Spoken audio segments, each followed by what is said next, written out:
बिस्मिल्लाहिर्रहमानिर्रहीम। अस्सलाम वालेकुम नाजरीन। प्रोग्राम खबर की खबर के साथ मैं हूं आपका मेज़बान डॉक्टर बुलंद इकबाल। नाजरीन, सबसे पहले बात करना चाहेंगे सेनेट की तारीख में सबसे बड़ा अपसेट और चेयरमैन सादिक संजरानी के ख़िलाफ़ तहरीक अदम एतमाद नाकाम हो गई। जो बुलंदो बांग दावे किए गए थे अपोजिशन की जानिब से कि ये तहरीक अदम एतमाद कामयाब होगी और हासिल बजिंजो साहब जो है ना वो सेनेट के चेयरमैन मुंतखब होंगे, लेकिन ऐसा हुआ नहीं। जब सीक्रेट बैलेट के तहत वोटिंग हुई तो उस वक्त ये पता चला कि सेनेटर सादिक संजरानी जो है वो अभी भी ऐवान में एतमाद रखते हैं, यानी एतमाद का वोट कायम रहा और सेनेटर सादिक संजरानी जो कि चेयरमैन हैं सेनेट के वो कायम रहे। उनके ख़िलाफ़ जो तहरीक अदम एतमाद पेश की गई थी वो नाकाम हो गई। वैसे तो दावे किए जा रहे थे, नंबर गेम की बात की जा रही थी, लेकिन जो सेनेट मेंबरान हैं वो अपना हक़ रखते हैं कि वो चाहें तो इस तहरीक के हक़ में वोट देते या फिर इस तहरीक की नाकामी के लिए इसके ख़िलाफ़ वोट देते। बहरहाल मेजॉरिटी जो मेंबरान थे उन्होंने इस तहरीक अदम एतमाद के ख़िलाफ़ वोट दिया। यही वजह है कि ये तहरीक अदम एतमाद कामयाब ना हो सकी। माज़ी में भी इस तरह होता रहा है और अगर हम सेनेट की तारीख़ पे जब नज़र डालते हैं तो मुख्तलिफ़ सेनेटर्स जो हैं वो मुख्तलिफ़ पीरियड्स में सर्व करते रहे हैं। ये ऐवान बाला जो होता है ये दरअसल इसके जो इंतखाबात होते हैं मेंबर्स के वो भी इस तरह से होते हैं कि पहले आधे उम्मीदवारों के इंतखाबात होते हैं जो 4 साल तक के लिए मुंतखब होते हैं और फिर हाफ ऑफ द मेंबर्स जो हैं वो दोबारा इलेक्ट किए जाते हैं। सूबाई असम्बलियाँ, कौमी असम्बलियाँ ये तमाम वोटिंग्स करती हैं और इस हवाले से यानी ये एक ऐसा ऐवान होता है कि ये अगर कौमी असम्बली किसी वजह से काम ना भी कर रही हो लेकिन अपर हाउस जो है उसकी कार्रवाई चलती रहती है। बहरहाल इसी हवाले से गुफ्तगू करने के लिए हमारे साथ मौजूद हैं पाकिस्तान तहरीक इंसाफ के रहनुमा हैं और मुशीर बराए बहरी उमूर महमूद मौलवी साहब। अस्सलाम वालेकुम महमूद मौलवी साहब, आपको खुशामदीद कहते हैं प्रोग्राम खबर की खबर में। वालेकुम सलाम जी। सर, वैसे तो आप लोगों को मुबारकबाद देनी चाहिए कि हुकूमत की कामयाबी हुई और आपके उम्मीदवार यानी चेयरमैन सेनेट सादिक संजरानी साहब के खिलाफ जो तहरीक अदम एतमाद पेश की गई थी वो नाकाम हो गई। क्या कहते हैं सर? देखिए, मेरा कहना ये है कि जिन लोगों ने अपने जो ऑपोजिशन तो कहती है जमीर का अपना सौदा किया, मैं तो कहूँगा अपने जमीर का उन्होंने फैसला दिया है, क्योंकि वो ये समझते थे कि ऑपोजिशन संजरानी साहब को हटाने के उनके पास कोई जवाब नहीं था। सिर्फ वो इसलिए हटाना चाहते थे कि गवर्नमेंट को डिरेल नहीं कहूँगा बल्कि डीमोरलाइज करने के लिए और अपना पल्ला दिखाने के लिए कि ये देखें हमने सेनेट के चेयरमैन को हटा दिया। वरना उसकी वजह ये कि कोई इनके खिलाफ देखिए ना कोई एलिगेशन था, ना कोई वजह थी उनको हटाने की। और आप ये देखें कि कल तक जो लोग कह रहे थे हमारे पास इतने पावर से कह रहे थे 64 वोट है, और मैं कहूँगा फजल रहमान साहब ने तो यहाँ तक कहा कि जी इन लोगों को तो सियासत नहीं आता, ठीक है ना। आज वो यही रोना रो रहे हैं कि जी हमारे साथ ज्यादती हुई। अगर आप 2017 में चले जाएं जब इमरान खान साहब ने कहा था कि सीक्रेट बैलेटिंग नहीं होनी चाहिए, आज मेरे ख्याल से ये सोच रहे होंगे कि अगर उस वक्त इसको एक्सेप्ट कर लेते। यही ऑपोजिशन थी जिन्होंने तनकीद किया था और कहा था कि जी सीक्रेट बैलेटिंग अलाउड नहीं होना चाहिए। अगर आज वो सीक्रेट बैलेटिंग नहीं होता तो मेरे ख्याल से उनको ये भी जो उनको गुमान था कि जी हॉर्स ट्रेडिंग हुआ है, मेरे ख्याल से वो भी ना होता। सर, वैसे अपोजिशन का तो कहना है कि क्लियर कट हॉर्स ट्रेडिंग हुई है, क्योंकि अगर 64 मेंबरान जो कि अपोजिशन यानी गाहे बगाहे दावा करती रही है कि उसके पास मौजूद हैं, लेकिन फिर भी इस तहरीक अदम एतमाद के हक़ में 50 वोट मिलना और मुखालफत में 45 वोट मिले, जबकि 5 वोट जो कि मुस्तरद हुए उनका भी बड़ा इंपॉर्टेंट रोल था सर। नहीं, देखिए जो आप कह रहे हैं ना, देखिए मैं आपसे भी कर रहा हूँ कि देखिए 45 वोट मिले और 55 वोट मिले। अब ये देखिए इसमें 15 कैंडिडेट तो इंडिपेंडेंट हैं।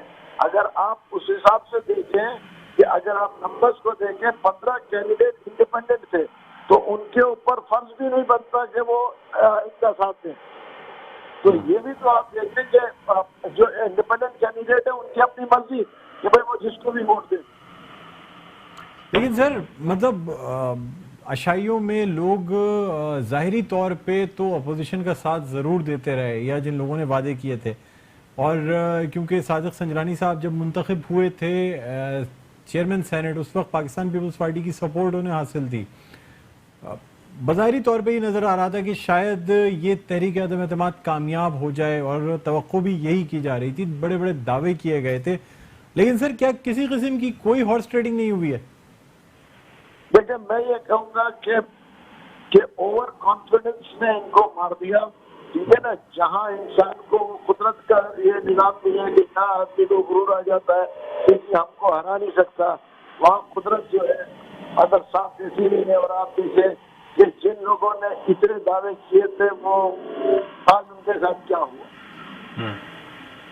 सर अगर वैसे माजी में देखा जाए तो अक्सर ये होता रहा है कि सेनेट का जो चेयरमैन होता है वो ज़रूरी नहीं है कि रूलिंग पार्टी से हो। मियां रज़ा रब्बानी जो है वो एक बड़ी मुद्दत के लिए सेनेट के चेयरमैन रहे हैं, जबकि हुकूमत पाकिस्तान मुस्लिम लीग नवाज की थी। लेकिन सर डीरेल करने की या सेनेट की चेयरमैनशिप लेने की कोशिश नहीं की गई। अगर पाकिस्तान पीपल्स पार्टी या मुस्लिम लीग नवाज का कैंडिडेट आ भी जाता तो सर क्या फर्क पड़ता? वैसे क्या मॉरली तौर पे हुकूमत थोड़ी सी कमजोर हो जाती? नहीं, देखिए फर्क तो कोई भी नहीं पड़ता। उसकी वजह ये है कि देखिए ये भी जो आए, जो संजरानी साहब, ये पीपल्स पार्टी के वोटों से भी आए थे उस वक्त। आप ये देखिए ना, फर्क कुछ नहीं पड़ता। तो जब आप कह रहे हैं कि फर्क नहीं पड़ता, तो फिर इनको जरूरत क्या थी कि ये करने के लिए? हम तो इनके पास 2 दिन पहले भी गए थे ये कहने के लिए कि देखिए ये आप जो है इलेक्शन ना करवाएं। उस वक्त इन्होंने ये हमारी कमजोरी समझी। ये समझ रहे थे कि देखिए जी हम मतलब अलग अलग अल्फाज का इस्तेमाल कर रहे थे। हम तो इनके पास गए थे कि भाई ये आप लोग इसको ना करें, इसमें कोई जवाब नहीं है। क्यों कि ये इंडिपेंडेंट कैंडिडेट है और ये सबके लिए अच्छे हैं। तो हम तो हर तरीके से उनके पास गए, मगर उन्होंने इसको हमारी कमजोरी समझा। ये कहने लगे नहीं कि ये तो हमारे पास आए हैं, हम यूं नहीं करेंगे, हम ये जगह देंगे। तो ये सारी वजूहत थी मेरे ख्याल से कि ये आज जो ये हुआ है। और मैं इस पर ये भी कहूँगा आपसे कि देखिए अभी तो हमने ये जो हुआ है, मैं तो इससे ये भी कहूँगा कि सिंध के असेंबली में भी इनको ये भी अभी सोच लेना चाहिए कि देखें हम अभी भी इनसे गुजारिश करते हैं और हाथ जोड़ के कहते हैं कि देखिए सिंध में जो हालात है इसको आप चेंज करें। जो नाकानूनियत है, जो बेसिकली लूट मार इस वक्त सिंध में है, और जिस हालत में कराची और हैदराबाद इस बारिशों ने इनको एक्सपोज किया है, ये अगर इन्होंने अपना तब्दील नहीं किया इसके ऊपर, तो मैं आपसे कहूँ कि ये भी आप वक्त देखेंगे कि सिंध असेंबली में भी इसी किस्म का कोई चीज नजर आएगी इंशाअल्लाह। सर लेकिन ये भी कहा जा रहा है अपोजिशन के हलकों की जानिब से कि वैसे देखा जाए तो हासिल पसंजों की अखलाकी तौर पे जीत है, और सर आप नहीं समझते कि पाकिस्तान तहरीक इंसाफ, क्योंकि पहली दफ़ा मौका मिला है पाकिस्तान तहरीक इंसाफ को कि वो हुकूमत बनाए, मतलब तो सर एक मिसाल कायम नहीं होती है अगर पाकिस्तान तहरीक इंसाफ वेलकम करती कि ठीक है जी अगर अक्सरियत नहीं है तो ठीक है, अपोजिशन को भी हक है कि वो अपना जो चेयरमैन सेनेट है वो ला सकते हैं। सर कोई एक क्या अना की जंग थी सर या क्या था? मतलब सर क्या फर्क पड़ता है सेनेट चेयरमैन? इस पर अपोजिशन हमें कोई एतराज नहीं था, मगर मैं आपको कहूँ कि कुछ लोगों को हासिल पसंजो साहब के ऊपर एतराज था। क्यों कि वो पाकिस्तान के और फौज के अगेंस्ट जो उनके जहन में था, आप ये देखें, और जो उनके बयानात थे वो मेरे ख्याल से इनके हारने की वजह भी बनी है। आप ये देखें ना, हारने के बाद भी अभी जब उनसे पूछ रहे थे रिपोर्टर्स ने, उनका जवाब क्या था? तो मैं कहूँगा कि देखें ना, जो लोग फौज के अगेंस्ट, क्योंकि जो फौज की कुर्बानियों को एक्सेप्ट नहीं करते, कम से कम खामोश रहे। मगर जो फौज के अगेंस्ट बोलेंगे तो मेरे ख्याल से जो हमारे सेनेट के बाकी रुकन है वो उनके जो है उनको ये बर्दाश्त नहीं हुआ कि वो जो है जो साहब फौज के अगेंस्ट बात कर रहे हो उनको वोट देना। मैं तो कहूँगा उसकी एक वजह ये नहीं।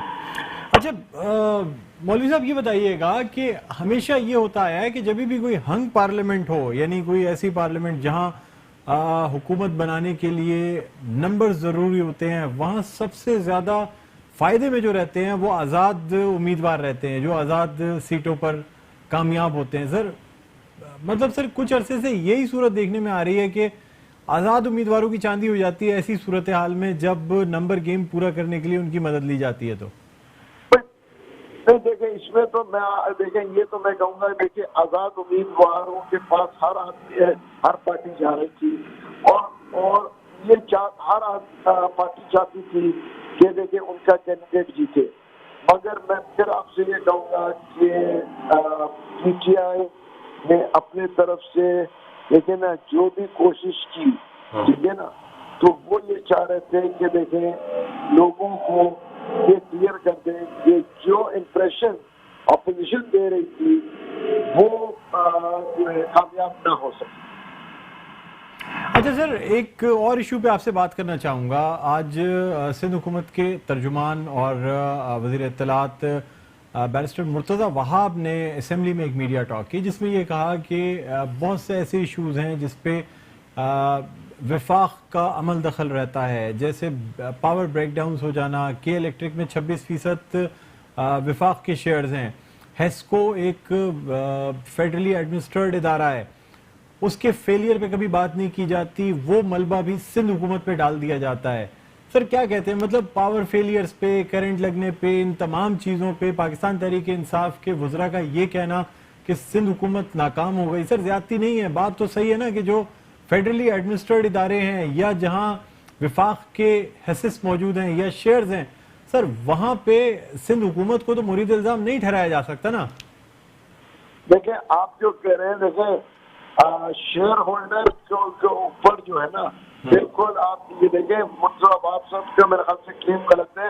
किसी भी मतलब इदारे में अगर कोई वफाक शेयर होल्डर है, मगर इसको चलाने वाले जो है वो तो सिंध हुकूमत है ना। अगर नकासी का प्रॉब्लम है और नालों का प्रॉब्लम है तो ये तो वफाक का नहीं है। देखिए ना, मेरी मेयर साहब से कल कुछ आधे घंटे मुलाकात रही, ठीक है ना, वो उनका कहना ये था कि उनके पास वसाइल भी नहीं है और उनके पास फंड्स भी नहीं है ताकि ये इसको कर सके। वो खुद इतने बेबस नजर आ रहे थे मेयर कराची के लगे, लेकिन ना मेरे पास फंड्स हैं ना मेरे पास वसाइल है और मैं लोगों को इस हालत में देख के मुझसे बर्दाश्त नहीं हो रहा। आप मुझे बताएं, देखें जो नालों में करें इसमें तो वफाक का कहीं हाथ नहीं है ना। तो सर आज जो वफाकी वजीर बराए बहरी उमूर है उनका यह कहना है कि वो कराची से कचरा उठाने का काम करेंगे और इसमें मुख्तलिफ इदारों से मदद भी मांगी गई है। Karachi chamber of commerce and industry की जानिब से भी फुल सपोर्ट का ऐलान किया गया है।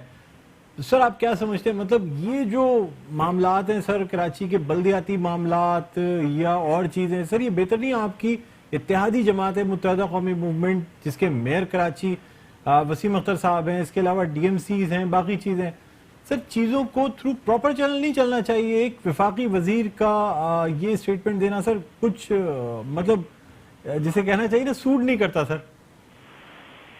नहीं देखिए, इसमें जो है इसमें मैं आपको बता दूं, इसमें जो वफाकी वजीर साहब का जो बयान आया है ये हम एक पैकेज कराची के लिए बना रहे हैं जिसमें प्राइवेट सेक्टर और प्राइवेट इदारे होंगे और ये जो है ये ड्राइव हम क्लीनिंग ड्राइव शुरू करेंगे इंशाल्लाह इतवार से, जिसमें नालों की सफाई और जिसमें ये कचरे उठाने की सफाई जो होगा, इसमें ऑन बोर्ड हमारे सारे एमपीएस होंगे और ये पूरे सिस्टम के तहत होगा।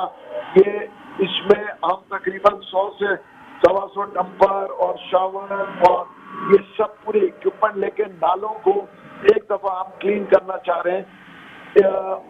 देखिए आप जो हालात हमने देखे हैं पिछले 2 दिन में कराची में, मेरे ख्याल से आप अगर जरा सा आप लोग कोई भी जाकर देखना तो मेरे ख्याल से आप ये नहीं कहते, आप लोग खुद कहते हैं कि हाँ जी इसकी जरूरत है। लेकिन जहाँ पे सूबाई हुकूमत नहीं कर रही है और अगर वो करना नहीं चाह रहे हैं तो हम लोगों को बेबस लाचार तो नहीं छोड़ सकते। लेकिन माजी में पाकिस्तान तहरीक इंसाफ सर, माजी में पाकिस्तान तहरीक इंसाफ की जानिब से मुख्तलिफ कैंपेन्स चलाई गई हैं। अगर मैं बात करूं, चमकता दमकता कराची की कैंपेन चलाई गई सर, जिसको कि खातिर खा पजीराई नहीं मिली। काम जरूर किए गए, कोशिश भी की गई, लेकिन सर उन्हीं इलाकों में, मैं इवन अगर ऐसे इलाकों की बात करूं जहां यानी यूसी चेयरमैन जो है वो आपके पाकिस्तान तहरीक इंसाफ से ताल्लुक रखने वाले हैं, सर वहां पे भी सफाई सुथराई की यही पोजीशन है जैसे बाकी कराची में है सर।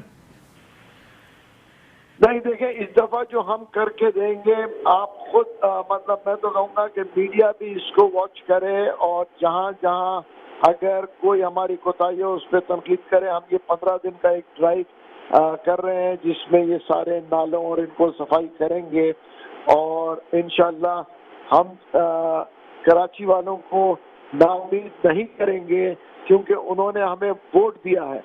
उस हालांकि वफाक में हमारी हुकूमत वफाक में सूबे में नहीं है, इसके बावजूद हम चाहते हैं कि कोई किसी भी तरीके से कराची के लोगों को फुल सपोर्ट दें, क्योंकि हम प्राइवेट सेक्टर्स को भी कह रहे हैं, प्राइवेट लोगों को भी कह रहे हैं, इंडिविजुअल ऑर्गेनाइजेशन और इंडिविजुअल्स दोनों को, कि वो हमारा साथ दें। मौलवी साहब, लेकिन ये इसको साफ करें। मौलवी साहब, एक तरफ आपकी हुकूमत जो है या वज़ीर आज़म इमरान खान साहब जो है वो कराची के लिए पैकेज का ऐलान करते हैं, दूसरी जानिब मुत्तहिदा कौमी मूवमेंट के साथ मिलकर इलेक्शन लड़ने की बातें भी की जाती हैं, आपकी इत्तेहादी जमात भी है, लेकिन सर एक्शन से ऐसा लगता है कि अपनी अपनी जगह अपनी अपनी इनफरादी हैसियत में पॉइंट स्कोरिंग की कोशिश की जाती है। सर 15 दिन की ड्राइव या एक हफ्ते की ड्राइव, इससे बेहतर ये नहीं होता कि इदारों को मजबूत करते, मेयर कराची को फंड्स दिए जाते, डीएमसीज को फंड्स दिए जाते और एक प्रॉपर सिस्टम के तहत एक रेगुलर काम कराया जाता। सर ये टेम्परेरी चीजों पे कब तक चीजें चलती रहेंगी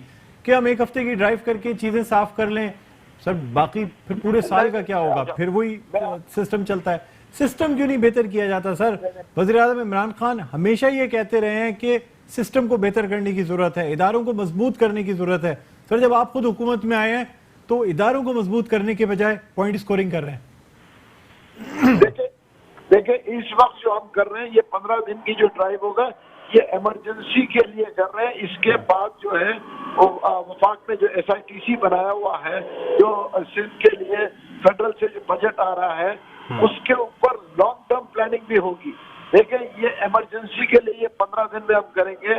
उसके बाद जो वफाक से जो पैसे आ रहे हैं, मेरे ख्याल में 1.5 से 2 अरब रुपए का जो वज़ीर आज़म साहब ने ऐलान किया था, वो इंशाल्लाह इस महीने के एंड तक जो आएंगे और वो उसके ऊपर वो जो है हम कराची पे ही लगाएंगे, कराची पे, और इवन इंटीरियर सिंध में भी हम जाएंगे।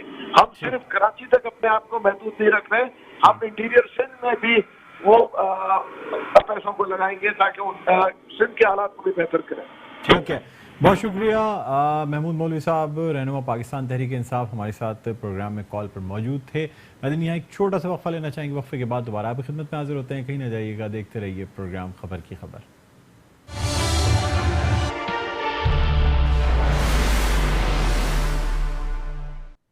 Welcome back. एक दफ़ा फिर आपको खुशामदीद कहते हैं प्रोग्राम में खबर की खबर। मैं हूँ आपका मेज़बान डॉक्टर बुलंद इकबाल। नाज़रीन, सेनेट के जो यानी चेयरमैन के खिलाफ अदम एतमाद की तहरीक नाकाम हुई, बहुत बड़ा अपसेट हुआ।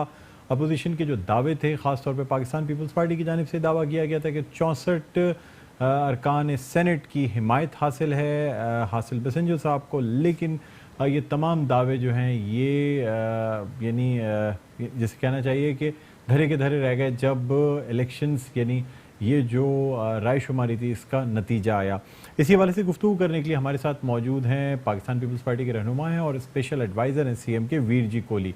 जी आपको खुशामदीद कहते हैं वीर जी कोहली प्रोग्राम खबर की खबर में। बहुत शुक्रिया जी। जी सर ये बताइएगा कि जो दावे किए गए थे कि 64 अरकान सेनेट जो हैं उनकी हिमायत हासिल है और आप लोग सेनेट चेयरमैन के खिलाफ इस तहरीक अदम एतमाद को कामयाब करेंगे और अपना सेनेट का चेयरमैन लेके आएंगे। सर वोटिंग हुई, गिनती हुई और उसके बाद नताइज कुछ और निकले, क्या कहते हैं? देखो, दावा जो होता है ना पार्टियों का, वो ऐसे नहीं होता है। जब आपको पता होगा, आपने देखा होगा पूरा जो लाइव चल रहा था, जब रेजोल्यूशन पास हुआ और अपोजिशन से कहा गया कि आप जो भी इसके रेजोल्यूशन के फेवर में है वो आप खड़े हो जाएं, तो 64 लोग वहां पर खड़े हुए हैं। तो जो खड़े होने के बाद जो है वो चेंज होना, मैं ये समझता हूँ कि जो धांधली और लाइव धांधली जो है ना, आज प्रूफ हुई है, साबित हुई है धांधली। तो ये ऐसी बात नहीं है। और उसके बाद अभी एक वीडियो चल रहा है जो थोड़ी देर पहले मैंने सोशल मीडिया पे देखा, जिसपे कहा गया है कि 54 वोट उनके हक में पड़े हैं, रेजोल्यूशन के हक में पड़े हैं। वो एक वीडियो अभी मैंने थोड़ी देर पहले देखा। तो ये धांधली जो है वो बेनकाब धांधली हुई है। हाँ, ये मैं मानता हूँ कि कुछ लोग ये तो बहुत, यानी सर जब धांधली की बात की जाती है कि जी यानी जो आपके पोलिंग बक्से होते हैं, आपके बैलेट बॉक्सेस होते हैं, वो चेंज हो गए, फला हो गए। सर 100 लोगों की वोटिंग में, जिसमें सामने बैलेटिंग हुई हो, सारी चीजें वोट डले हो, उसमें से निकाल के गिनती हुई हो, सर उसमें कैसी धांधली सर? ट्रांसपेरेंट मेरे भाई बात सुने, ये क्या बात हुई? मुझे ये बताएं कि प्रिजाइडिंग ऑफिसर ने पहले बताया था या कहीं लिखकर या किसी इसमें क्या कहते हैं रूल में लिखा हुआ है कि अगर जब पेटी के अंदर आप वोट डालते हो और उसके वक्त अगर पेपर खुल जाता है तो वो उसको क्या कहते हैं मनसूख समझा जाएगा, ऐसा कहीं लिखा हुआ था? अब किसी ने 5 वोट मनसूख हुए हैं, ठीक है ना, जो 5 वोट मुस्तरद हुए हैं सर। हाँ। मतलब फिर भी तो सर 64 अरकान की तो हिमायत नहीं हुई ना, फिर भी 50-50 से बराबर ही है ना सर। हाँ, फिर भी देखो 54 उन्होंने बताया, लेकिन उसके बावजूद भी चेयरमैन साहब 5 वोट मुस्तरद हुए हैं सर। बिलावल भुट्टो जरदारी साहब ने भी थोड़ी देर पहले प्रेस कॉन्फ्रेंस की है, प्रेस कॉन्फ्रेंस पर वीडियो मीडिया से खिताब किया है और उन्होंने बताया कि हाँ, ये मानता हूं कि कुछ लोगों ने जो जमीर फरोश थे, उन्होंने जमहूरियत को बेचा है, अपने जमीर को बेचा है और पार्टियों के साथ धोखा किया है, तो वो इन्वेस्टिगेशन उनकी जरूर होगी, मानता हूं। लेकिन इतने लोगों ने नहीं किया जितना शो किया जा रहा है। ये धांधली हुई है, खुली धांधली हुई है सर। बात यह है कि हुकूमत का यह कहना है कि उन 64 अरकान जिनकी हिमायत का अपोजिशन या पाकिस्तान पीपल्स पार्टी दावा कर रही थी, उसमें से 14 कैंडिडेट्स तो या 15 कैंडिडेट्स तो सर आजाद उम्मीदवार थे। वो तो अपना हक रखते हैं ना कि वो पार्टी से गद्दारी तो नहीं कर रहे हैं अगर वो हुकूमत को वोट दे देते हैं तो। नहीं तो आप जब रेजोल्यूशन पास हुआ और 64 लोग खड़े हो गए, देखे थे आपने कि नहीं? नहीं सर, वो एक रेजोल्यूशन अदम एतमाद की हुई होगी। जिन लोगों में गलतफहमियां थी या जो आजाद उम्मीदवार थे, आप जानते हैं कि जब भी ऐसी कोई सिचुएशन होती है तो सबसे ज्यादा खेलने का मौका जो है ना सर, वो आजाद उम्मीदवार को मिलता है। जी नहीं, ऐसा नहीं है। मैं ये समझता हूं कि जब लोगों ने खुलकर देखो, अगर उन्होंने, ऐसा नहीं है, यहाँ कोई पाबंदी नहीं थी, लोगों को कैद नहीं किया हुआ था, वो असेंबली के अंदर थे, सॉरी सेनेट के अंदर थे, वो खुलकर उन्होंने खड़े होकर कहा कि हम इसके हक में हैं, कि रेजोल्यूशन के हक में हैं। हम उठकर खड़े हो गए, 64 लोग उठकर खड़े हो गए और उसके बाद कुछ लम्हात के बाद, और फिर भी अब ये तो वो बता रहे हैं ना कि 64 लोग फेवर में नहीं थे, लेकिन उसके बावजूद जो वो एक वीडियो भी आई है जिसमें वो 54 कह रहे, 54 कह रहे हैं कि 54 उनके हक में हो, वो 54 भी गायब हो जाते हैं। इसी तरह हो सकते हैं और गायब हो गए हो। लेकिन सर मतलब इतने कम वोटों पे, जिसमें सीक्रेट बैलेटिंग जरूर हो लेकिन गिनती खुलेआम हो रही हो, और जो इलेक्शन यानी ये जो कंटेस्ट कर रहे होते हैं, चाहे सादिक संजरानी साहब हो या हासिल बिजन साहब हो, सर ये तो उम्मीदवारों के सामने गिनती की जाती है। ऐसा मुमकिन नहीं होता कि इतनी कम गिनती में, हाँ जो मुस्तरद होने वाली बात है, अगर आप कह रहे हैं कि जी वो वोट खुलने की वजह से मुस्तरद हो गए, तो वो सर फिर भी अगर मिला ली जाए तो 64 तो आपके बनते नहीं है ना सर। और इतनी छोटी बैलेटिंग में मुमकिन नहीं होता सर कि धांधली हो सके। नहीं, मैं ये समझता हूँ कि आज धांधली बेनकाब हुई है, और जिस तरीके से देखो, पहले बताना पड़ता है सारा कुछ कि वोट किस तरह डालना है, और अगर पहले प्रिजाइडिंग ऑफिसर को बता देना चाहिए था, लेकिन वो नहीं हुआ। चलो, उसके बावजूद भी हमारे जो पाकिस्तान पीपल्स पार्टी के जितने भी सेनेटर थे वो पीपल्स पार्टी के साथ वफादार हैं। उन्होंने अपना चेयरमैन साहब को रिजाइन भी, आपने सुना होगा मीडिया पे आ गया कि सारे उन्होंने कहा कि हम रिजाइन चेयरमैन साहब के हवाले कर दिए हैं। तो पीपल्स पार्टी के जितने भी सेनेटर थे वो सब पीपल्स पार्टी के साथ हैं। सब जाहिर है, मुझे नहीं पता कि वो बिलावल साहब ने कह दिया है कि अगर फिर भी हम उसके बावजूद भी हम देखेंगे कि कोई अगर हुआ है, कुछ लोगों ने जमीर जरूर फरोश किए हैं, और ये जमीर फरोश नहीं किए, उन्होंने जमहूरी रिवायत को फरोश किया है। और ये सबसे बड़ी जो सिंध का, जो पाकिस्तान का सबसे बड़ा जो ऐवान है, उसके साथ धोखा किया, ये जमहूरी निजाम के सिस्टम के साथ धोखा किया है। तो वो सारी जो सियासी पार्टियां हैं वो अपने अपने जो सेनेटर्स हैं उनके वो इन्वेस्टिगेशन करें, देखें कि किस किस ने अपना जमीर फरोश किया, उनके खिलाफ एक्शन होना चाहिए। मेरी ये सजेशन है। तो वैसे भी तो अब 1 साल के बाद, यानी अब जब नेक्स्ट सेनेट इलेक्शंस होंगे तो फिर तो सर जो मेजॉरिटी है वो वैसे भी कम होनी है ना, क्योंकि 50-50% करके सेनेट इलेक्शंस होते हैं। मैंने सर पाकिस्तान तहरीक इंसाफ से भी यही सवाल किया कि ये सेनेट चेयरमैनशिप को अना का मसला क्यों बनाया हुआ है सर? आखिर सादिक संजरानी को भी तो लाने में सर पाकिस्तान पीपल्स पार्टी का ही हाथ था। पाकिस्तान पीपल्स पार्टी ने हिमायत की सादिक संजरानी साहब के इलेक्शन के वक्त। तो सर ऐसी क्या चेंजेस आ गई कि क्या शिकायत आपको सेनेट चेयरमैन सादिक संजरानी से हो गई कि उनके खिलाफ तहरीक अदम एतमाद पेश कर दी गई? ये एक जमहूरी हक था, जो हर किसी पार्टी को ये हक था, वो हर होना चाहिए कि एक सिस्टम था जमहूरी निजाम के तहत हुआ है ना, कोई एक गैर जमहूरी तो नहीं हुआ, कोई गैर जमहूरी तरीका। मुझे बताया कि आजकल जो स्पीकर काम कर रहे हैं ये तरीका ठीक है। एक बंदा है जो जेल में पड़ा हुआ है, उसको ठीक है, वो उसने कसूरवार है कि नहीं है, जो कुछ है, लेकिन प्रोटेक्शन ऑर्डर जो एक लीगल उसकी राइट बनता है, जो कॉन्स्टिट्यूशन उसका राइट बनता है, वो नेशनल असेंबली का स्पीकर वो कम करने के लिए तैयार नहीं है। तो ये जो स्पीकर होते हैं वो हाउस के कस्टोडियन होते हैं, और वो सारे मेंबरों को एक नजर से देखते हैं, चाहे वो पार्लियामेंट हो चाहे वो सेनेट हो। लेकिन जब वो उसके पांव डगमगा जाए और जो सेनेट का चेयरमैन हो या नेशनल असेंबली का स्पीकर हो, वो अगर अपने काम ठीक से ना करें, तो फिर पार्टियों को ये राइट है कि वो आइन और कानून के दायरे के अंदर रहकर जो भी वो काम करना चाहे वो कर सकते हैं। तो उनका राइट है, उसमें हैरत की क्या बात है। अच्छा सर, अब मुझे बात करना चाहेंगे मुशीर इत्तलात मुर्तज़ा वहाब साहब ने आज एक मीडिया टॉक की सिंध असेंबली में, जिसमें यह कहा गया कि बहुत सी ऐसी चीज़ें हैं जिसमें वफाक का किरदार है, लेकिन मुरीद इल्ज़ाम जो है वो सिंध हुकूमत को ठहराया जाता है। सर अब ये जो करंट लगने के वाक़यात हुए हैं, बड़े अफसोसनाक वाक़यात जो शहर में पेश आए सर, इसमें तकरीबन तमाम ही जो सियासी जमातें हैं, मुत्तहिदा कौमी मूवमेंट ने भी ऐलान किया है कि जो लवाहिकीन है वो केस करें, कानूनी मुआवनत उनको फराहम की जाएगी। पाकिस्तान तहरीक इंसाफ का भी यही कहना है कि हम इशू को असम्बली में भी उठाएंगे और जो लवाहिकीन हैं उनके साथ हम खड़े हैं, वो केसेस करें हम उनके साथ होंगे। आज मुर्तज़ा वहाब साहब का भी ये कहना था कि वो लवाहिकीन जो हैं, उन लोगों के जिन लोगों को करंट लगे हैं, यानी बारिश की वजह से, पानी खड़े रहने की वजह से, पोल में ख़राबी होने की वजह से, वो केस करें, हम उनको कानूनी मुआवनत जो है ना वो फराहम करेंगे। सर मतलब ये एक चीज़ पे सारे लोग इस तरफ मुत्तफ़िक़ हैं, लेकिन कराची में बारिश के बाद जो हालात हुए हैं, या जो सफाई का निज़ाम होना चाहिए था, पानी की निकासी का इंतज़ाम होना चाहिए था, सर उस पर बात नहीं की जा रही, बल्कि इस इशू पे हर पार्टी जो है ना वो पॉइंट स्कोरिंग करना चाह रही है। मैं ये अर्ज करूं कि जो हमारी मौजूदा वफाकी गवर्नमेंट है, वो पता नहीं उनको क्या लगता है, उनको लगता है कि जो सिंध है वो पाकिस्तान का हिस्सा नहीं है, और जो पाकिस्तान के सिंध के अंदर जो लोग रहते हैं वो पाकिस्तानी नहीं है। ये हर दफा ऐसे करते हैं। जब भी इस तरह का देखो, वो जैसे पीछे वो जो मक्खड़ आए थे, जिसको वो एक टिड सी होती है, मक्खड़ टिड जो आए थे, उसमें भी उन्होंने यही सियासत की। और मुझे पता है कि वहाँ वो जहाज भी खड़े हुए हैं जो अपना वो उसके स्प्रे करते हैं, वो जहाज खड़े होने के बावजूद नहीं दिया, क्योंकि सिंध भुगते और वहाँ लोगों की चीखें निकले, नुकसान हो, लोगों का, आबादगारों का नुकसान हो, ताकि वहां से शिकायतें आए और हम सिंध के हुकूमत के खिलाफ बोल सके।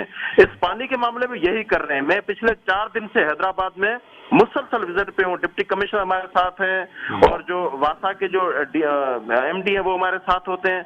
अब ये और यही जो क्या कहते हैं गेम है, वो जो नौकोट से लेकर थरपारकर तक पानी की लाइन आ रही है, उसमें भी वफाक हमारे साथ यही कर रहा है। वो क्योंकि वफाकी इदारे जो उनके पास हैं वो सिंध में हमारे साथ बिल्कुल कोऑपरेट करने के लिए तैयार नहीं है, और वो जानबूझकर वो चाहते हैं कि सिंध में इस तरह की शिकायतें आए, लोग डूब जाएं, लोग प्यासे मर जाएं, और फिर वहां से शिकायतें आए तो फिर उन शिकायतों के बुनियाद पे इनकी जो सियासत है वो सिर्फ उस बुनियाद पे है कि कहीं वो डेड बॉडी दिख जाती है तो 8 दिन एक शहर में डेड बॉडी रख के और फिर अलीम साहब आ जाएंगे और वहां खड़े होके कहेंगे देखो जी वो ज्यादती होगी, 8 दिन डेड बॉडी पड़ी हुई है प्रेस क्लब के सामने। तो ये वफाक का ये रवैया, मुझे बताएं कि क्या सिंध पाकिस्तान से अलग है या सिंध के जो लोग हैं वो पाकिस्तानी नहीं है? तो वफाक को ऐसा नहीं जो आप कह रहे हैं ना सर, सेम यही गिला जो है, तो ये रवैया ठीक मेरी बात सुन ले, यही गिला मुत्तहिदा कौमी मूवमेंट पाकिस्तान का है। वो ये कहते हैं कि जी सिंध हुकूमत कराची को सौतेला समझती है। सर ये मैं नहीं कह रहा हूँ, मुत्तहिदा कौमी मूवमेंट पाकिस्तान का ये कहना है कि सिंध के जो शहरी इलाके हैं उनके साथ तफरीक की जाती है, जिसमें कराची है, हैदराबाद है, जिनके तरक्याती बजट कम कर दिए जाते हैं, वहाँ तरक्याती काम नहीं किए जाते। कराची की जो बल्दियाती हुकूमत है यानी KMCs, DMCs, इनको ना इख्तियारात दिए जाते हैं ना फंड्स दिए जाते हैं। तो सर क्या मुत्तहिदा कौमी मूवमेंट की भी तो यही शिकायत है सर? जाऊं उनकी तो बात ही ना करें ना। वाटर बोर्ड जो है उसमें एक रात में 1000 लोग भर्ती किए गए। मुझे बताओ कि कितने वो रूरल इलाके के सिंध के थे, कितने जैकोबाद के, नगर पारकर, सर पारकर, सांगड़, बदीन के लोग थे। एक रात के अंदर आप 1000 लोग भर्ती करते हो और फिर चीखते हो। आज अगर 1000 लोगों को अपना क्या कहते हैं सईद गनी साहब निकाल देंगे तो उनकी चीखें निकल जाएंगी। तो ये ऐसा नहीं है, ऐसा नहीं होता है। जो सिंध और सिंध का कैपिटल है कराची, तो वो ऐसा नहीं है कि सिंध और कराची अलग है। ये इनकी सोच है, इनका ख्याल है। हम ऐसा नहीं सोचते। पाकिस्तान पीपल्स पार्टी और सिंध गवर्नमेंट ऐसा नहीं सोचती है। तो ज्यादातर असामियां जो होती है ना सर, उसमें कराची के डोमिसाइल की शर्त होती है। मेरे भाई तो उनका कोई रिक्वायरमेंट हो, कोई चीज हो, कोई अच्छा कराची में सिर्फ MQM की डोमिसाइल चलेगा, किसी और का नहीं चलेगा? ये कौन सी शर्त है? नहीं सर, MQM का डोमिसाइल नहीं, कराची के डोमिसाइल, कराची के शहरी डोमिसाइल की शर्त होती है। Karachi water and sewerage board की ज्यादातर असामियों पे। वो कराची में लियारी भी आता है, कराची में मलिर भी आता है, कराची में जो है वो सोराब बोर्ड तक आता है। कराची सिर्फ आप MQM को देखते हो क्या? नहीं सर, बिल्कुल। देखिए ये सवाल मैंने मुत्तहिदा कौमी मूवमेंट पाकिस्तान से किया था। उन्होंने कहा था जी इंक्वायरी करें, चीजें निकालें, अगर हमने कोई ऐसी गलत भर्तियां की हैं तो बिल्कुल उस पर एक्शन लें। उस सईद गनी साहब ने कहा, उन्होंने पूरा बताया। मुझे नहीं पता, डिपार्टमेंट उनका है, उन्होंने खुलकर बताया, मीडिया पे आया है सारा चीज। उन्होंने कहा कि ये सारा इलीगल हुआ है। एक रात के अंदर without any interview publication advertise होना चाहिए था, नहीं हुआ। इंटरव्यू होने चाहिए थे, नहीं हुए। लोगों ने अप्लाई करना था, नहीं किया। एक रात में 1000 लोग जो भर्ती हो गए बगैर किसी लीगल रिक्वायरमेंट के। चलिए सर, बहुत शुक्रिया। वीर जी कोहली, रहनुमा पाकिस्तान पीपल्स पार्टी और स्पेशल एडवाइजर टू CM हमारे साथ कॉल पर मौजूद थे। नाज़रीन यहाँ एक छोटा सा वक्फा लेना चाहेंगे। वक्फे के बाद जब दोबारा आपकी खिदमत में हाजिर होंगे तो हम कराची की मवेशी मंडी के हवाले से बात करेंगे कि इस वक्त मवेशी मंडी की क्या सूरत हाल है, लोगों का किस कदर रश है। जो मुख्तलिफ वीडियोज़ वायरल हुई सोशल मीडिया पर जिसमें पानी खड़ा हुआ दिखाया गया, क्या वाकई वो हालिया वीडियोस थी या 2 रोज़ कबल जो बारिश हुई थी जिसके बाद पानी खड़ा हुआ था, जिससे दावा ये किया जा रहा है कि तमाम पानी निकाल दिया गया है। अब मवेशी और तमाम लोग जो हैं वो सुकून आफियत के साथ मौजूद है मवेशी मंडी में, ख़रीदारी भी चल रही है। इन तमाम हवालों से बात करेंगे, कहीं ना जाइएगा, देखते रहिए प्रोग्राम खबर की खबर।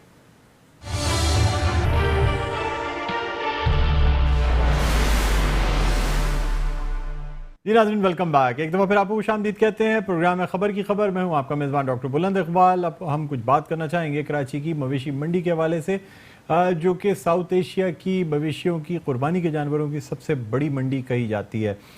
बारिश के बाद कुछ हालात या सूरत हाल अबतर रही, लेकिन उसके बाद पानी की निकासी का काम किया गया। सोशल मीडिया पे कुछ ऐसी वीडियोस भी वायरल हुई जिसमें ये दिखाया गया जैसे सैलाब आ गया हो, और ख़ास तौर पे जब सादी टाउन में सैलाबी रेला दाखिल हुआ तो उस वक्त भी ये कहा गया कि शायद ये सैलाबी रेला जो है ये कराची की मवेशी मंडी में भी दाखिल हो गया है। लेकिन जो कराची की मवेशी मंडी के तर्जुमान हैं यावर चावला साहब, उनका ये कहना है कि कराची की मवेशी मंडी जो है उसकी रौनकें बहाल हो चुकी हैं, ख़रीदार फिर से मौजूद हैं, मवेशी जो हैं उनकी देखभाल की जा रही है। इसके हवाले से गुफ्तगू करने के लिए हमारे साथ लाइन पर मौजूद हैं कराची की मवेशी मंडी के तर्जुमान जनाब यावर चावला साहब। अस्सलाम वालेकुम यावर चावला साहब, आपको खुशामदीद कहते हैं प्रोग्राम खबर की खबर में।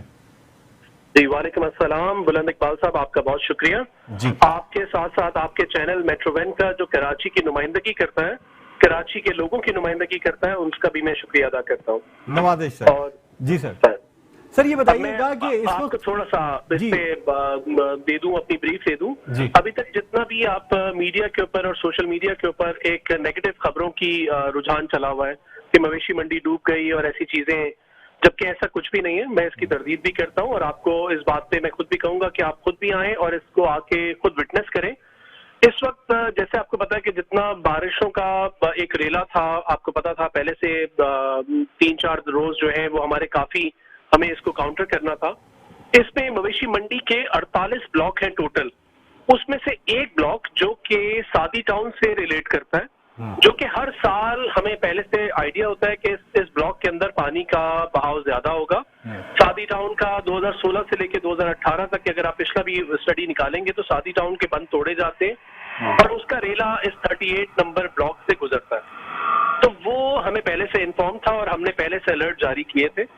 और दूसरी बात, एक बुलंद इकबाल साहब आपके चैनल के रेफरेंस में बता दूं कि यहाँ पे ना तो सिटी गवर्नमेंट ना कोई और गवर्नमेंट्स जो हैं वो इसके अंदर इन्वॉल्व है। यहाँ पे इंतजामिया अपनी मदद आपके तहत इन्होंने पहले से इंतजाम करके चीजों को टेक केयर किया है। यहाँ प्रॉपरली आपकी अभी 37 ब्लॉक्स जो है वो आपके क्लियर है। 47 ब्लॉक्स आपके क्लियर है, जहां लोग आ रहे हैं और अपनी तरह से खरीदो फरोख्त का भी हो रहा है और हर चीज हो रही है। हाँ, आपकी बात को मैं आवाम तक की बात बिल्कुल पहुंचा दूं कि जब इतना ज्यादा बारिशों का वो हुआ है उसकी वजह से बिल्कुल सूखा तो नहीं हो सकता। जैसे आपको पता है कि ये मवेशी मंडी कोई चांद पे तो है नहीं, ये भी पाकिस्तान में है और ये भी कराची में है, जहां इतना ज्यादा सैलाबी रेला और ये सब गुजरा है। तो इसकी वजह से बिल्कुल वहां पे थोड़ा बहुत है, लेकिन उसके अंदर 47 ब्लॉक बॉल बिल्कुल क्लियर है, जिसमें हमें पता है। और उसकी वो नेगेटिव खबरें चलाई गई, प्रोपेगेंडा किया गया, कराची के अवाम को रोका गया। तो ये हम अपने मुल्क के साथ ज्यादती कर रहे हैं। ये हमारे मुल्क का एक बड़ा फेस्टिवल है जिसको आप कहते हैं कि कैटल फेस्टिवल, जहाँ पे 5 लाख जानवरों की खरीदो फरोख्त हो रही है, जहाँ पे 50 लाख लोगों का टर्नआउट है। तो हमें अप्रिशिएट करना चाहिए कि यहाँ पे इंतजामिया अपनी मदद आपके तहत प्रॉपर इंतजाम के साथ वाटर पंप्स, ड्रेनेज और वेटनरी डॉक्टर्स का, यहाँ तक कि गवर्नमेंट का भी मैं शुक्रिया अदा करूंगा जिन्होंने यहाँ पे अपने डॉक्टर्स को डिप्यूट किया। इस वक्त कोई 45 टीमें जो है वो काम कर रही हैं, जिसमें government of Pakistan, government of Sindh की टीमें भी शामिल है और हमारी अपनी टीमें भी, और हमने प्राइवेट वेटनरी डॉक्टर्स की टीम भी। लोगों ने कहना शुरू कर दिया सोशल मीडिया के ऊपर कि पता नहीं कितने जानवर मर गए। ये इतनी नेगेटिव खबरें और इतना प्रोपेगेंडा अपने शहर के साथ ज्यादती क्यों करना चाहते हैं? अच्छा, यावर चावला साहब ये बताइएगा कि आवाम वैसे ही महंगाई से परेशान है और मंडी में जो हमने जानवर देखे या जो रिपोर्ट्स चलाई, सर महंगे से महंगे जानवर तो मौजूद हैं, लेकिन एक सफेद पोश आदमी की कुर्बानी के लिए कोई इंतजाम नहीं किया। सर जितने आप फ्रंट हो या जितने एरियाज ऐसे हैं जहां सहूलियात मौजूद हैं, और वहां सर लाखों रुपए के जानवर खड़े हुए हैं या करोड़ों रुपए की अगर बात की जाए, मैं फी जानवर अगर बात करूं तो लाखों रुपए से कम का जानवर नहीं है सर। लेकिन एक सफेद पोश आदमी जो अपनी बजट में रहते हुए कुर्बानी करना चाहता है, सर हर साल हमारी कोशिश होती है, मेरी खुद भी आपसे बात हुई थी कि सर कोई लो बजट, कोई सफेद पोश लोगों के लिए भी कोई एक ऐसा टेंट होना चाहिए था जहां से वो भी बजाय इसके कि वो मंडी के बिल्कुल आखिरी सिरे पे जाके भाव दाव करके ले, तो कुछ ऐसा इंतजाम नहीं हो सकता था कि कहीं कोई एक ऐसा ब्लॉक बना दिया जाता जहां सफेद पोश लोग जाके एक दरमियाना जानवर अपनी पसंद का लेकर आ जाते? अच्छा, बिल्कुल, मैं आपको दोबारा से इस बात पे फिर शुक्रिया अदा करूंगा बुलंद इकबाल साहब, आपके चैनल का शुक्रिया। इन्होंने जो आप लोगों ने हमें आइडिया कंसीव कराया कि यहाँ पे एक ऐसा ब्लॉक होना चाहिए जहाँ सस्ते जानवर लोगों को उनकी साहिबे उसमें हैसियत के अंदर वो ले सके, और वो हमने क्रिएट किया, जिसमें हमने ब्लॉक को फ्री ऑफ चार्ज कर दिया, जिसमें लोग अपने जानवर बगैर उनके ऊपर कोई चार्जेस लगे हुए, वो फ्री ब्लॉक्स है हमारे पास। वो हमारे ऐसे पट्टियां हैं जिसके अंदर फ्री वो लोग अपने जानवरों को खड़ा कर रहे हैं और वहां पे बेच रहे हैं। और उसका आइडिया हमें मेट्रोवन का और बुलंद इकबाल साहब आपकी वजह से आया कि हाँ ये काम भी होना चाहिए, और इन फ्यूचर भी अगले साल में अगर आप देखेंगे तो आपकी मतलब आपने जिस चीज को हाईलाइट किया है, इंशाल्लाह हम आपके साथ खड़े होंगे। अच्छा सर, ये बताइएगा कि जानवरों में जो बीमारियां फैलती हैं उनके लिए क्या तदारुक किया जा रहा है, यानी किस तरीके से वैक्सीनेशन की जा रही है? खासतौर पे खुर की बीमारी हो जाती है, इसके अलावा जो मवेशी में लुआब निकलने लगता है, जुकाम हो जाता है मवेशियों को, फ्लू फैल जाता है, सर उसके लिए क्या किया जा रहा है? अच्छा, मैं आपको थोड़ा सा बताऊं, इसमें दो एलिमेंट है। एक एलिमेंट होता है फ्यूमिगेशन का, जो फ्यूमिगेशन का अगर मैं आपको भी फुटेजेस भेज दूंगा जो अपने चैनल पे आवाम को दिखा सकते हैं कि आप बेधड़क होकर वहां आ सकते हैं। प्रॉपर डेली बेसिस के ऊपर अर्ली मॉर्निंग भी और इवनिंग के अंदर भी फ्यूमिगेशन का अमल होता है, जिसमें प्रॉपर हमारी गाड़ियां हैं जो कि फ्यूमिगेट करती हैं। दूसरा आपका सवाल था कि जानवरों के लिए, तो वो मैंने आपको बताया कि हमारे पास इस वक्त कोई 45 के करीब टीमें हैं जिनमें गवर्नमेंट की तरफ से दिए हुए हैं जो हेल्थ ऑफिसर्स हैं, लाइव स्टॉक की जो हमारे पास लोग हैं जो वहां डिप्यूटेड हैं, वो खुद जाके, आपको जानवर लाना नहीं है उनके पास जाके हर जानवर की वैक्सीन करते हैं, उनका टेम्परेचर चेक करते हैं कि ऐसा तो नहीं कि किसी के जानवर में कोई प्रॉब्लम आ रही हो। हम इसको अपनी रिस्पॉन्सिबिलिटी समझते हैं कि जो जानवर आवाम तक पहुंचे वो हेल्दी होना चाहिए। तो इस मंडी को हमने अपने लिए एक पैशन के तौर पे लिया है और इंशाल्लाह ये सब आपकी और सबकी मिलके काविशों का वो होगा। इंशाल्लाह ये चीजें अच्छी होंगी। इंशाल्लाह। बहुत बहुत शुक्रिया यावर चावला साहब, तर्जुमान कराची मवेशी मंडी हमारे साथ मौजूद थे। दुआ करते हैं कि तमाम लोग जो मंडी जा रहे हैं वो कामयाबी के साथ अपनी पसंद का जानवर लेके अपने घरों को वापस आएँ और क़ुरबानी करें और अल्लाह ताला के यहाँ उनकी क़ुरबानी मकबूल हो। लेकिन हमारे प्रोग्राम का वक्त अब अपने अख्ताम पर पहुँचता है। मुझे बुलंद इक़बाल को इजाज़त दीजिए। इंशाल्लाह ज़िंदगी रही तो फिर पीर के दिन आपसे मुलाकात होगी। अपना बहुत ख्याल रखिएगा। अल्लाह हाफ़िज़।